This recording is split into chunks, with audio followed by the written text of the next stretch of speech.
Hello, everyone, and welcome back to another Planetarium show. My name is Jessica. I'm the director of the Planetarium, and with me tonight are two of our students who I will let say hi and introduce themselves. And we'll start with Eli. Hi, I'm Eli. I'm a physics and astronomy student at UMD. Hey, I'm Brayden. I'm a music education student here at UMD. Well, it is yet again another beginning of the month. Happy March, everyone. I can't believe it's March. I had to double check the calendar when I went to go write up the stuff for today. But yeah, so since we're at the beginning of the month, we are going to be doing our What's Up show to take a look at the astronomical events taking place this month. As always, if you have any questions throughout the show, feel free to leave them down in the comments. Eli will be keeping an eye on that for me and will let me know as questions come up.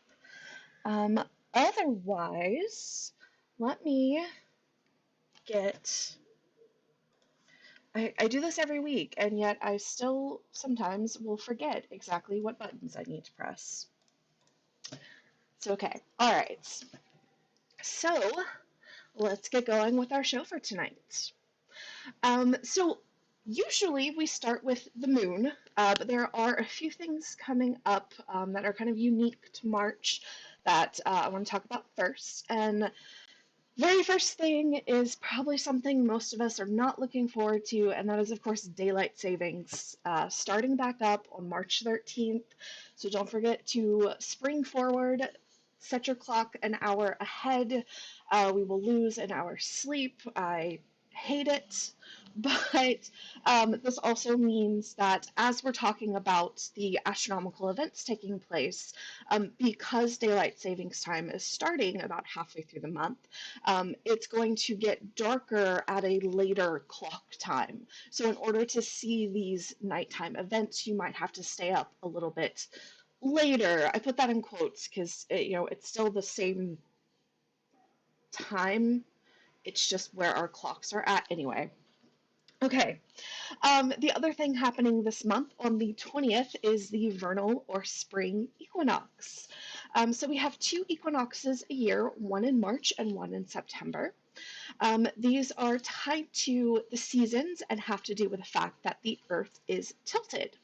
Now, that tilt of the Earth causes us to have different amounts of sunlight throughout the year, the sun to be at different heights throughout the year, and all of that leads to warm months and cold months, and of course brings about our seasons. Well, halfway between being tilted towards and tilted away is a time period where we are neither tilted towards or away from the sun, and that's the time of our equinox. And so the sun pretty much illuminates the entire Earth the same. We end up getting roughly 12 hours a day and 12 hours of night. That's what equinox comes from. It's equal night. And for us in the Northern Hemisphere is the start of our spring season.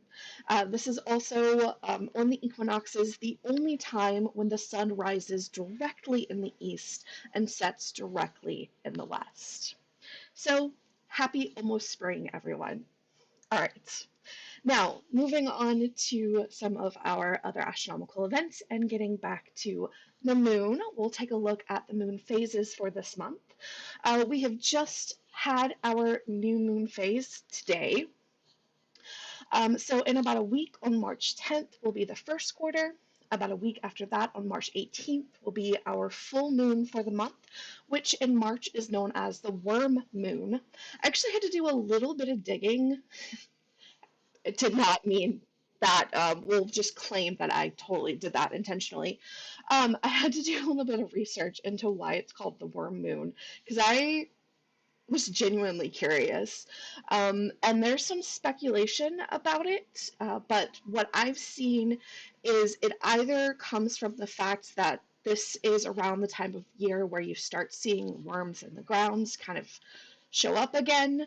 And then I also saw someone reference that it had to do with a beetle, but that one didn't quite make sense to me. So either way, the full moon for March is known as the worm moon.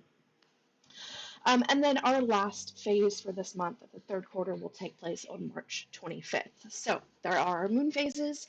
You can see the rise and set times. They do change throughout the month because the different phases are visible at different times of either the day or night, depending on which phase you're talking about. All right, moving on to the planets. We're actually kind of in this transition where a lot of planets are now showing up in the pre-dawn sky rather than being up either after sunset or in the night, kind of, midnight. So, starting off right here at the very beginning of the month is our last chance to see Mercury in our pre-dawn sky. It's right next to Saturn right now. In fact, it was this morning that Mercury and Saturn were kind of at their closest approach for this go around. But this is your last chance for a little while. Mercury is making its way back closer to the sun. And so you'll be able to see it over the next few mornings, and then it'll just be too close to the sun to see anymore. But we will still have Venus, Mars, and Saturn visible in our pre-dawn sky all month long. Venus is going to reach its greatest elongation on March 20th. That basically means it's reaching the end or the furthest edge of its orbit as seen from us here on Earth. So that's the furthest it'll be from the sun. And then after the 20th, it's going to start going back around its orbit and start moving back closer to the sun. So March 20th is going to be a great day to try and see it because it's going to be at its furthest, which means it'll be up a little bit earlier in your pre-dawn sky and will be further from the sun, which just makes it more visible. But Venus is very bright and pretty easy to see as long as it's not like right next to the sun. Mars is also going to be right up there, right next to Venus throughout the month.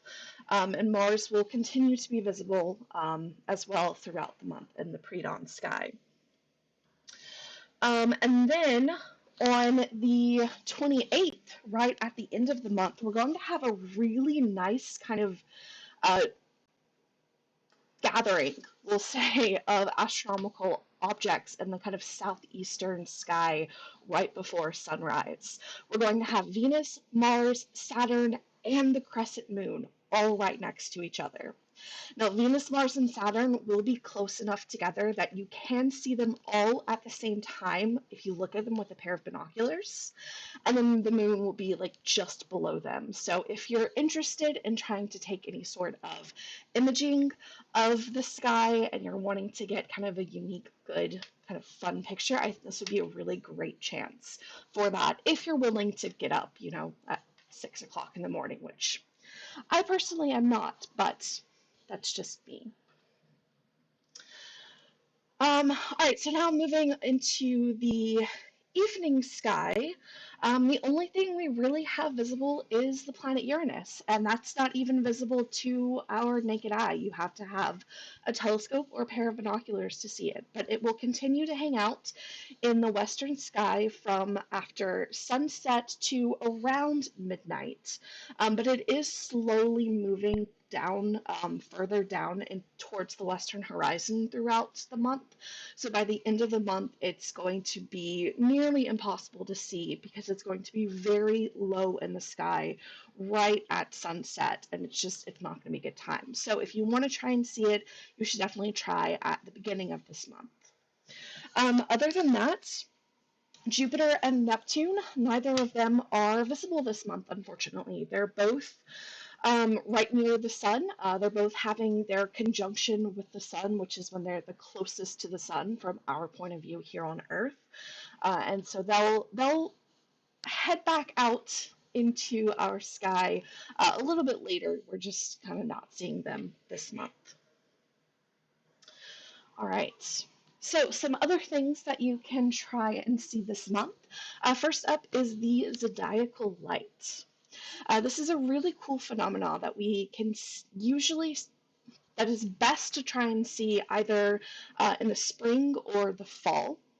And this is this like wedge of light that points out from the western sky. That's usually visible for about half an hour just after twilight. And this glow you're seeing is actually sunlight reflecting off of all of the dust that is scattered throughout our solar system. Now, that dust is always there and sunlight is always scattering off of it. It's just easiest for us to see it in the spring and fall because it makes a very sharp, steep angle with the horizon this time of year, which brings it higher into the sky above the horizon and makes it easier to see. Throughout the rest of the year, it's pretty shallow, pretty low angled, stays close to the horizon, which makes it much more difficult to see. So if you're in an area that has very little light pollution and want to go out and try and see it, the best time would be the last 2 weeks of this month, because that's when the moon is not going to be out there and you won't have any moonlight interfering with your view. Slight word of caution though, make sure that you're not being fooled by the Milky Way because it is also in that area. And so here is a really, really amazing picture that shows the Milky Way and the Zodiacal Light. So you can see they kind of angle at slightly different ways. The Zodiacal Light will be angled kind of west to east, and this one would be angled from like east to west. So there you go, Zodiacal Light. Pretty cool. I have never actually seen it myself, so it would be cool if I can actually get a chance to see it this month. All right, another thing that you can try and see this month is the International Space Station because it does make flyovers of most of the Earth from time to time. In general, when looking out for the International Space Station, or really any satellite, what you're going to be looking for, and you can see it here in the bottom right corner, you're going to be looking for a steady light that moves across the sky. If it's moving and blinking, it's a plane. But if it's moving and not blinking, then it's probably a satellite. Now, it may not stay exactly the same brightness. You might see it get kind of a little bit brighter before dimming back down. And that's just based on its position, how much sunlight it's reflecting at you. And as it's kind of tumbling and rotating as it orbits, the amount of light reflected back at you can change. So if you're interested in trying to see the International Space Station, a great place to go for that is the website that I have down in the bottom right corner, heavens-above.com. You can go in, put in your location, click ISS, and it will show you when the International Space Station is visible for your location. Now, I have done that for us here in Duluth. So for March, we have quite a bit of International Space Station passings going on. At the beginning of the month, we have some going in the early morning. And then for the second half of the month, we have them in the evening. So when looking at this table that Heavens Above gives you, what you're going to see is you'll see the date that it's happening. You'll see the time when the pass starts and when the pass will end. The other thing you'll see here is the brightness, which is given in magnitudes. Now, magnitude can be a little bit... Sorry about that. Magnitude can be a little bit of a tricky thing to understand. It's what astronomers use to describe brightness, but it's kind of a reverse scale, meaning the smaller the magnitude, the brighter the object. So if you're looking for a really good attempt to, or a really good time to try and find the International Space Station, you're going to want to try and look for the smallest magnitude because that's when it's going to be the brightest. Now, once you have an ideal kind of time frame, date, Passover that you want to try and see, you can click on that date and it will bring up a map of the sky and show you the path that the space station will take across the sky and give you that information on the timing of this event. So this is March 19th for example, for us here in Duluth, what it will look like. All right, now that's all of our astronomical events, but it just wouldn't be me if I didn't also give you a James Webb update. Now, the James Webb Space Telescope is doing beautifully in its location. If you were with us for Ask an Astronomer the other week, you know that it has gotten first light. We have started taking images with it. The first image that we got is this one here, which looks a little bit crazy. This is starlight reflecting off of each of the 18 mirror segments, and they are not yet calibrated in this image, so they're kind of all over the place. But then they did the first of many mirror alignments and got them much better aligned, which you can see in this image. And then just the other day, they released this, where you can kind of see, here we go, this one right here, where it's showing the third of 7 alignments have been completed, and you can see that the light from the star is much more focused now. And if you combine each of these 18 individual images of the same star into a single image, this is what it would look like. So we're getting there. As I said, they have done 3 of the 7 steps in the alignment process, so a little under halfway there, and everything is just going beautifully. So I'm very excited for the progress of James Webb. All right, so on to some planetarium updates. We are reopening this week for in-person public shows. So our schedule as far as streaming here on Facebook is going to change a little bit. We will continue to stream, but we're only going to do our Wednesday shows. And that's because Fridays and Saturdays we will be open over at the planetarium. So this week, here is our in-person show schedule if you are going to be in the Duluth area and are interested in coming to see a show. Friday, we're going to go on a journey through the solar system with our brand new Digistar system, which is going to give you stunning views of the planets and other objects in our solar system. I'm so excited to show off this new system that we have. Saturday afternoon is going to be our children's show, which is Polaris. It is a fan favorite. Everyone loves it. And even it has had a little bit of update. We're able to stream or show it now in higher resolution than we were able to before, so it just looks even better. And we have full kind of 3D audio effects with it, which is very exciting. So it feels like a new experience, even though it's a show that we have had in the past. But if you are wanting something completely new, then Saturday evening is for you. We have a brand new show, Phantom of the Universe, which is all about dark matter. Now, if you're interested in either the Friday or Saturday shows, you can check the link in the video description for tickets.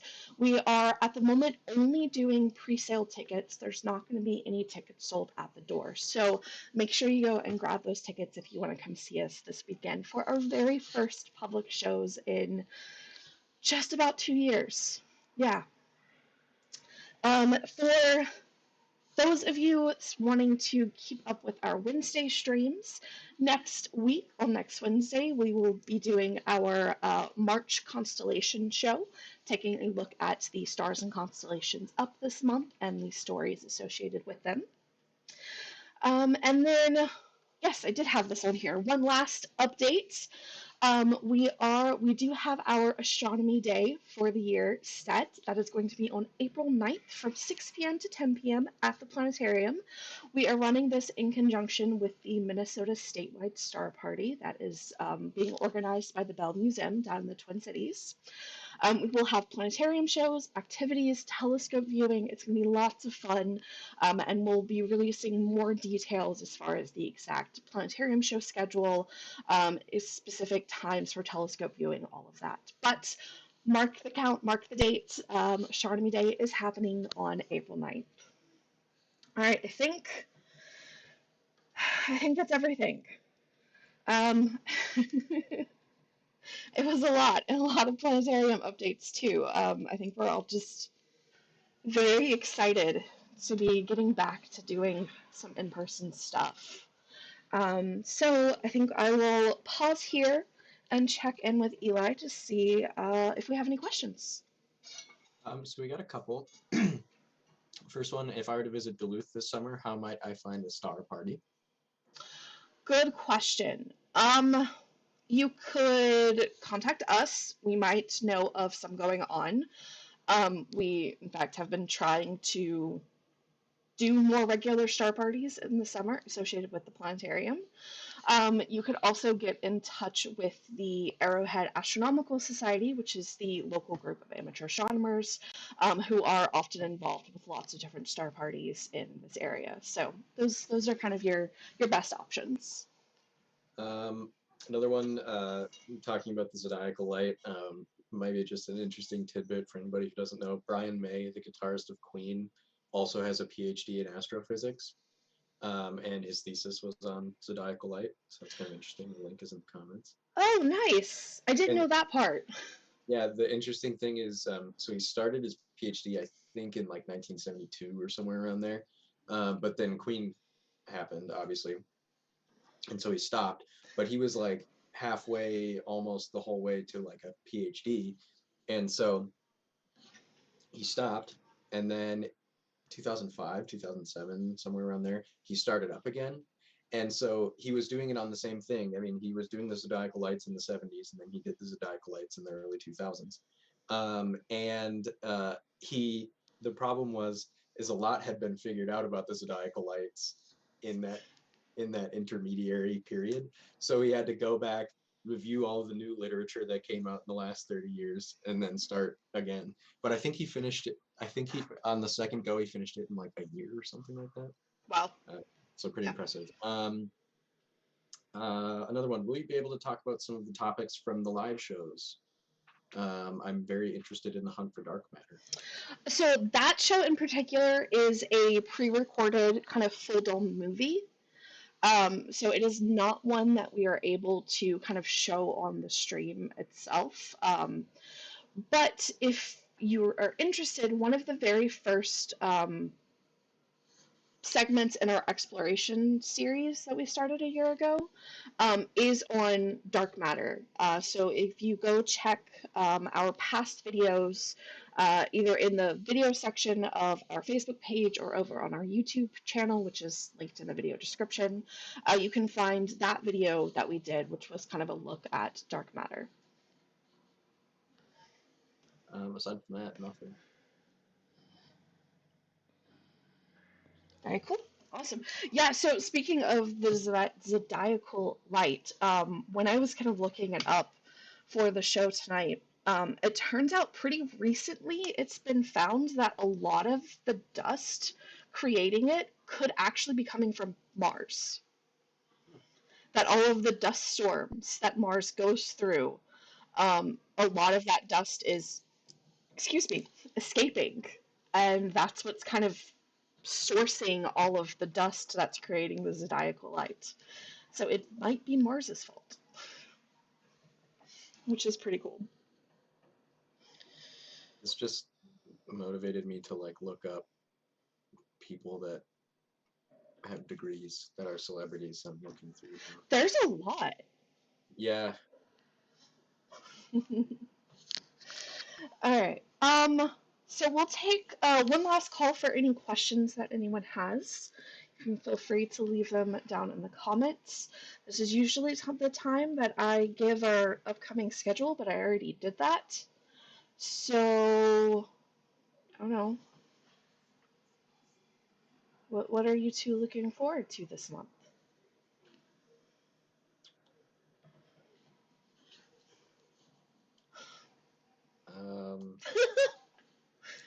For me, it's probably hearing back about programs.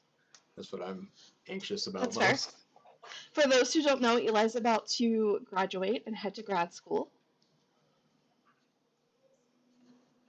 which we are going to miss him dearly. I've started planning what I'm going to write on my brick in the office. Yes, we still need to get Lindsay to come back and do hers. Got another question. Are masks required at the shows? Yes, they are. UMD campus still has its mask policy in effect, so they are required inside any UMD buildings. And they will be required in the planetarium for the foreseeable future just because of how small the space is and how enclosed the space is. It's just the best way to keep everyone safe. We are also operating at just under half capacity, so we only have 30 seats open for each show, and this is to allow for at least one seat between groups to try and keep some spacing in there. We don't want to pack everyone into this very small room. But those policies and stuff will change as things get better. Yeah. I think is the best way to phrase that. But our number one commitment is to keeping all of our guests and, of course, all of our staff healthy as we run these shows. Another question. Do we have planetarium shows over the summer? Yes, we do. Yes, so for the foreseeable future, this will be the schedule that we have. Wednesdays will be online and on Facebook, and then Fridays and Saturdays will be in person at the planetarium. And I don't know when that'll change. But for the foreseeable future, even into summer, that is what the schedule will be. Mm-hmm. Yeah. All right.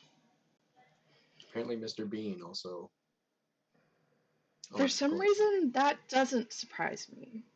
Yeah, well, maybe we shouldn't talk about that. He got in some trouble. Didn't he get in some trouble? Did he? Did he? I think so. We won't talk about that. Yeah, probably not. But Okay.